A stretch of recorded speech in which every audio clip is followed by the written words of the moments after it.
Bonjour à tous. Alors bienvenue sur la chaîne Sam, agriculteur indépendant. Alors Sam, c'est moi et dans cette vidéo, j'aimerais vous parler d'un sujet capital pour nous qui définit en fait toutes les orientations que l'on peut prendre au quotidien, toutes les réflexions, toutes les mises en application que l'on peut avoir sur notre ferme mais aussi auprès de nos partenaires agriculteurs. Et cette réflexion et ce concept qui n'est pas un concept virtuel mais bien une réalité qui devrait être prise en compte dans notre agriculture au quotidien, c'est l'approche globale du sol à la plante. Alors qu'est-ce donc ? Alors je devais vous en parler avec mon associé Mathieu, mais on a des plannings plutôt chargés. Quand on se voit, les journées ne sont pas assez longues. Et du coup, je vais donc vous présenter cette approche-là tout seul. Mais bien entendu, c'est quelque chose que l'on fait au quotidien tous les deux, dans nos deux domaines respectifs, puisqu'on se partage un petit peu les sujets quand même au quotidien. Mathieu étant plus orienté sur la partie protection phytosanitaire des cultures. Et moi, toute la partie machinisme, approche des engrais, TCS, couverts, etc. Mais finalement, on a toujours les deux qui sont liés. D'ailleurs, on est toujours tous les deux souvent sur le terrain ensemble. Et surtout, on échange et on apprend l'un de l'autre depuis pas mal d'années maintenant. Et donc, cette approche globale du sol à la plante, j'aimerais vous en parler parce que si on regarde bien dans le domaine agricole, mais presque un petit peu dans tous les domaines, on a tendance à sectoriser les choses. Alors, c'est vrai que ça facilite plein de choses. Ça facilite le commerce, ça facilite la facilité aussi. Ça facilite la facilité, vous allez voir pourquoi. Ça permet aussi d'avoir des sujets simples. Un petit peu pratique, c'est-à-dire quand on s'intéresse qu'à une seule fonction, par exemple, tiens, je veux améliorer ma structure de sol, eh bien, pourquoi pas décompacter. Voilà, alors là, on a un tas d'outils qui nous donnent une réponse à ça, sur l'aspect soulever le sol, le casser en 1000 morceaux, le soulager, l'aérer. Mais en fait, est-ce que c'est ça l'approche globale, par exemple? C'est semer les couverts, par exemple, derrière la batteuse. L'objectif, c'est de faire des couverts.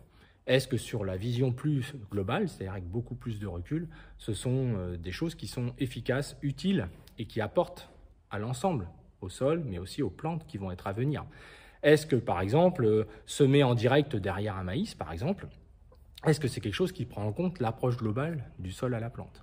Voilà, la pulvérisation. Est-ce que quand on va protéger une culture ou traiter un insecte, on a vraiment une vision globale du sol à la plante? Alors vous allez me dire, c'est des sujets qui peuvent paraître théoriques, mais vous allez voir que non, parce que je vais vous prendre 3 exemples concrets, peut-être 4 ou 5 selon le temps qui va me rester. Mais je prends l'exemple qui me vient là, par exemple, c'est les semis des couverts végétaux. Est-ce qu'aujourd'hui, c'est une approche globale du sol à la plante que de semer des couverts végétaux très tôt en saison, au mois de juillet? Quand on regarde un petit peu ce qui se passe sur le terrain, les couverts sont à peine développés, pour certains, ils sont déjà fleuris. Et en fait, sur l'aspect purement visuel du couvert, sur l'aspect communication, sur l'aspect aussi un petit peu sectorisé, de dire moi je fais des couverts, vous voyez, moi je fais quelque chose qui va en faveur du sol, puisque c'est un peu comme ça aujourd'hui que c'est exposé. Je vais aussi en faveur des abeilles, je fais quelque chose donc qui est forcément écologique. Et pourtant, si on a une approche du sol à la plante, c'est un petit peu plus nuancé. C'est-à-dire qu'on peut se dire aussi que quand un sol est déjà asséché, est déjà en déficit hydrique, a déjà un dysfonctionnement biologique très fort, va déjà tirer sur ses réserves personnelles, est-ce que de lui donner du travail en plus, est-ce que de l'assécher encore va être positif pour le sol? Est-ce que d'avoir des couverts qui vont forcément, entre guillemets, arriver à maturité tôt en saison, c'est-à-dire octobre peut-être au maximum, novembre pour certains, est-ce que vraiment c'est l'objectif dans l'approche globale du sol à la plante que d'avoir des couverts qui vont se stopper à ce moment-là, alors qu'on chercherait normalement, dans une approche plus globale, un recyclage des éléments minéraux? Ces recyclages n'ont pas lieu au mois d'août ou au mois de septembre, c'est vraiment dans la période humide, quand on va avoir des risques de lixiviation et de lessivage des éléments. Donc le rôle des couverts, c'est davantage la protection hivernale, l'enracinement hivernal à un moment où justement le sol est plutôt en train de se désamorcer.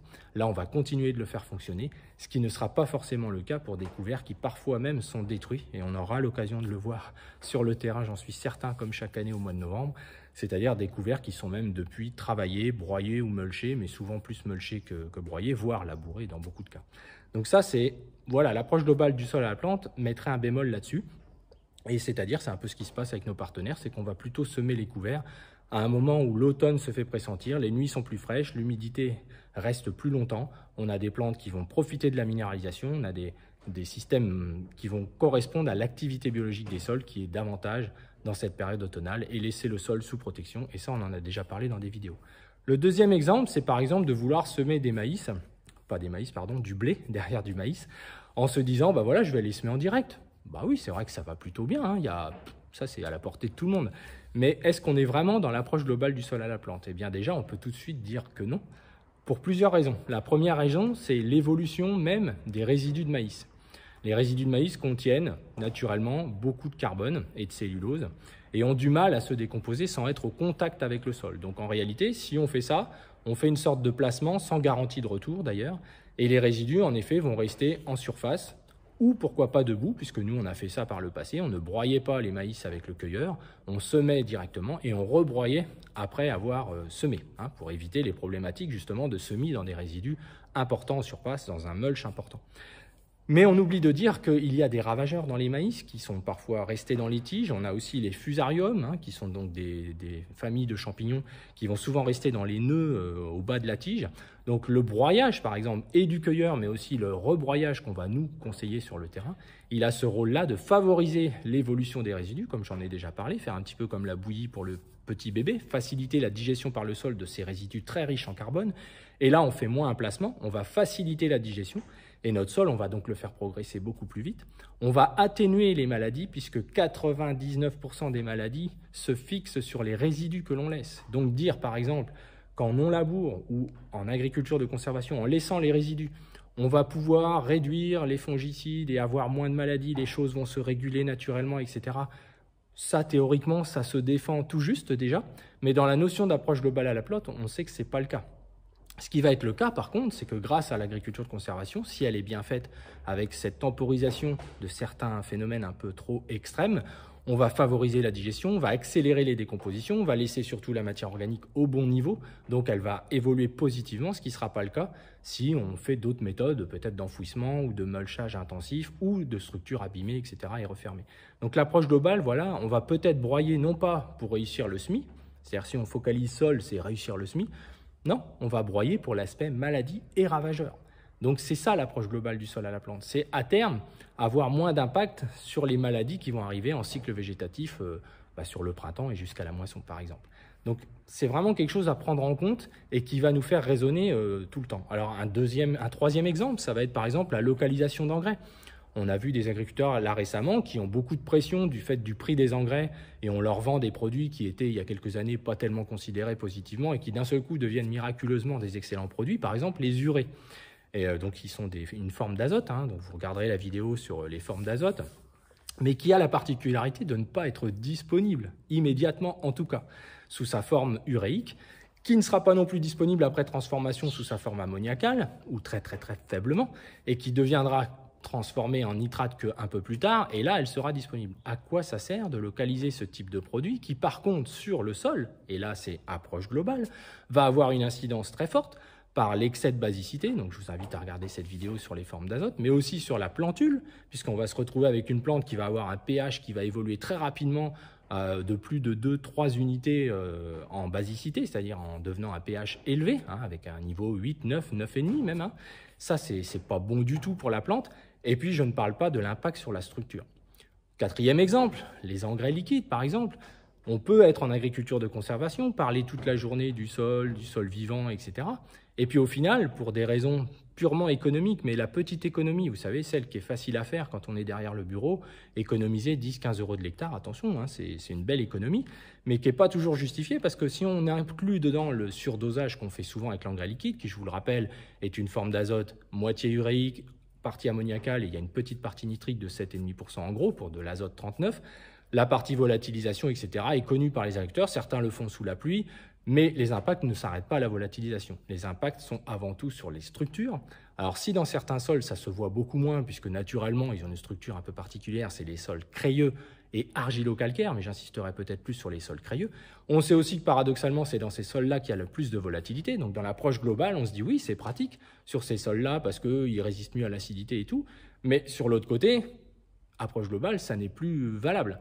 Et puis sur l'aspect structure, que ce soit le limon argileux ou les limons sableux qui utilisent cette forme-là d'engrais azoté, eh bien quand on regarde ce qui se passe sur le terrain, l'endroit où il y a les filets d'azote, s'il n'y a pas de protection par les plantes, c'est-à-dire que le filet arrive directement sur la terre, on maintient, parce qu'on observe, parce qu'on regarde depuis des années, que la motte sur laquelle tombe l'engrais liquide, en quelques heures, elle est complètement dissolue, c'est-à-dire que tous les liens qu'il y a à l'intérieur, dont on a déjà parlé, font que la structure, ça rend le sol battant. C'est clair et net. Donc dans l'approche globale du sol à la plante, on ne peut pas faire tous ces efforts-là pour essayer d'améliorer le sol et avoir de l'autre côté, par exemple, des produits qui vont nous faire reculer sur les objectifs qu'on s'est fixés. Alors, on peut le prouver ça vraiment sur le terrain, c'est-à-dire que s'il y a un colza, par exemple, sur lequel il y a de l'engrais liquide qui est mis au mois de février, eh bien, en fait, quand le colza empêche l'engrais liquide d'atteindre le sol, si on regarde sous la feuille du colza, et je vous invite à le faire au printemps, eh bien, vous verrez que la structure n'est pas du tout abîmée ou moins abîmée quand c'est déjà des sols fragiles. Donc, ça démontre bien que dans l'impact que peuvent avoir chaque action que l'on fait, voilà. Et le quatrième exemple, ce sera l'exemple de la herse rotative, qui permet par exemple de faire de la terre fine, de faire une qualité de lit de semence qui est pas contestable aujourd'hui, en tout cas sur l'aspect visuel, finition et qualité de levée, faut le reconnaître, la terre fine est facilitant les choses. On a des exemples encore récents, là il y a eu des orages hier, avant-hier dans certains départements, donc là je prends l'exemple de la Marne, il y a eu des routes coupées avec 5 à 8 mm sur des semis qui ont été faits.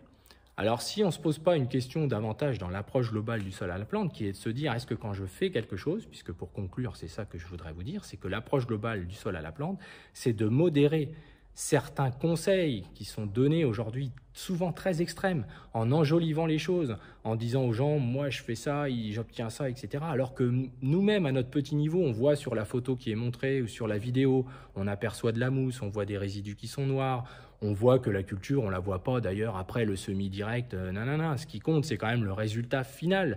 C'est-à-dire, c'est important de le considérer en tout cas. On ne peut pas être que dans l'idée d'amélioration pure et dure du sol. On connaît des sols très vivants qui ont des niveaux de production qui se dégradent. On connaît des sols franchement pas très dynamiques et qui font des récoltes phénoménales. Donc, il faut bien comprendre que c'est une entièreté, c'est quelque chose de très lent. Et pour nous, le seul moyen vraiment de progresser, et en mettant en place tous les leviers que vous allez faire, acheter un semoir très très cher et finalement de l'autre côté localiser des produits nocifs, utiliser des mauvais composts, utiliser encore des doses de produits fongiques importantes, utiliser des insecticides de manière trop fréquente, ne pas piéger, etc. Je donne des exemples un peu en vrac, mais c'est ça l'approche globale du sol à la plante. Il faut être cohérent d'un bout à l'autre. Si demain, on se dit je vais essayer d'améliorer ma façon de faire revenir un peu plus de biodiversité, avoir des sols dynamiques, on ne peut pas sauter sur un insecticide dit qu'il y a une mouche qui vole et qui parfois n'est même pas un ravageur concernant votre culture.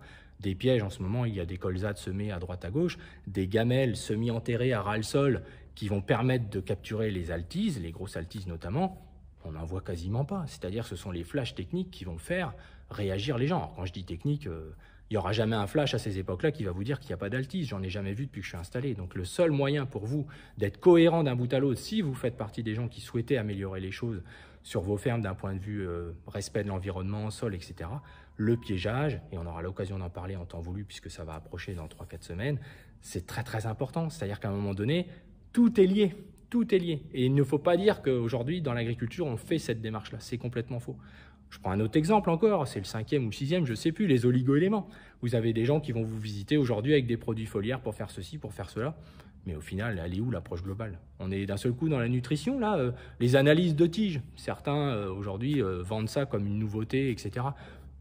Quel est l'intérêt sur le fond d'observer une plante, le temps qu'on a la réponse de l'analyse, où finalement on réagit en allant apporter quelque chose? Est-ce que c'est pas tout simplement que regard des conditions climatiques, ou l'état du sol, ou la structure, ou l'enracinement, etc., fait que de toute façon, la plante, elle n'a pas à l'intérieur ce qu'on aimerait qu'elle ait. Vous voyez, c'est sous des allures un petit peu techniques, globales, etc. En fait, on reste vraiment dans le schéma basique. Bon, le sol, ouais, c'est comme je vous ai déjà expliqué sur les analyses de terre. Mais donc, l'approche globale pour nous, c'est ça. C'est-à-dire qu'à un moment donné, chaque action que l'on fait, la première chose, c'est les formes et les choix des engrais qui tombent sur l'épiderme du sol. C'est quand même très, très important. Les composts en font partie. La valorisation pour les éleveurs de leur qualité de fumier. Il est anormal parfois d'épandre des fumiers dans l'état où ils sont. Ce sont des très mauvais fumiers sous des allures qu'ils sont bons. Les quantités, les gars, il y a des choses qui ne sont pas du tout dans une approche globale. Par exemple, mettre du fumier une fois sur son maïs à 30 tonnes, par exemple, ça n'a pas de sens. Votre sol, tous les ans, il mange, il a besoin tous les ans de nourriture. Donc en réalité, c'est plus cette démarche-là qu'il faut avoir. Donc je dirais qu'à un moment donné, on doit vraiment essayer de réfléchir à toujours penser globalité. Et là, on va voir que c'est plus compliqué parce que franchement, il y a des choses qui sont très pratiques, qui nous facilitent la vie, mais qui ont des conséquences dans l'approche globale du sol à la plante. Donc c'est ce qu'on va essayer de faire au fur et à mesure et qu'on a déjà commencé à faire au fur et à mesure des vidéos. Mais il faut absolument que tout le monde sorte des modes d'emploi. Il faut simplement raisonner en permanence dans l'approche globale du sol à la plante. Choix des engrais, réduction maximale des produits phytosanitaires, en tout cas efficacité des traitements. Tant qu'à intervenir, il faut que ça fonctionne. Tous ceux qui s'amusent à réduire les doses comme ça, sans vraiment de connaissances, avec un seul produit, avec parfois des techniques de pulvée contestables, avec des traitements en pleine journée, même s'il n'y a pas de vent, même si ceci, même si cela, ça ne peut pas être quelque chose qui va être dans l'intérêt du global. Ça va être le petit insecticide qui va être fait sur des semis d'automne. Et ne souriez pas, je sais que certains le feront en disant « bah oui, mais je fais un petit nettoyage avant l'hiver ». C'est pas ça l'approche globale. Il y a des insectes, on traite, il n'y en a pas, on ne traite pas, parce que de toute façon, le traitement ne marchera pas. Par contre, la pression, puisqu'il n'y a pas d'insectes, par contre, la pression qui aura été mise sur l'environnement, elle est bel et bien là. Donc l'approche globale, c'est ça, et c'est quelque chose qui nous caractérise chez Phytosol, mais qui ne sont pas juste des paroles, c'est quelque chose qu'on a au quotidien. Et parfois, on dit aux agriculteurs des choses qu'ils n'ont pas envie d'entendre, en tout cas, parce que c'est un peu plus ennuyeux, c'est pas toujours... voilà, la patience aussi, c'est une option incontestable de cette approche globale du sol à la plante. Donc voilà les amis, on aura l'occasion de le redévelopper à chaque fois, mais comprenez bien quand certains posent des questions précises sur des sujets, que ce n'est pas des modes d'emploi qu'on vend. Vous verrez qu'en additionnant les vidéos avec le temps, je pense, sur l'échelle de 1 an à 2 ans, vous comprendrez tous ces raisonnements, pourquoi c'est lié. Ce n'est pas parce qu'on ne veut pas faire de semi-direct ceci à tel moment, si on peut le faire, on va le faire, mais on aura pesé l'ensemble de l'approche globale. Autre exemple, est-ce que derrière un couvert, c'est logique d'aller travailler le sol avec tout un tas d'outils? Non, vaut mieux faire un couvert un peu plus tard parce qu'on a fait une belle qualité de préparation, d'évolution de la paille. Autre exemple, que dans le couvert, il n'y ait pas de repousse de céréales, par exemple. Tous les couverts qui ont été semés très tôt ont aujourd'hui plein de repousses de céréales à l'intérieur. C'est pas ça l'approche globale du sol à la plante. Un couvert, il est là pour faire une vraie cassure dans l'assolement, éviter d'avoir un nid à cicadelle, etc. Certains s'en vantaient qu'ils avaient... Des belles repousses de blé, pour faire de l'escourgeon, ça allait être super, ça avait fait un couvert, etc. Mais c'est pas du tout, ça c'est scandaleux pour l'agriculteur, c'est quelque chose qui va lui poser problème.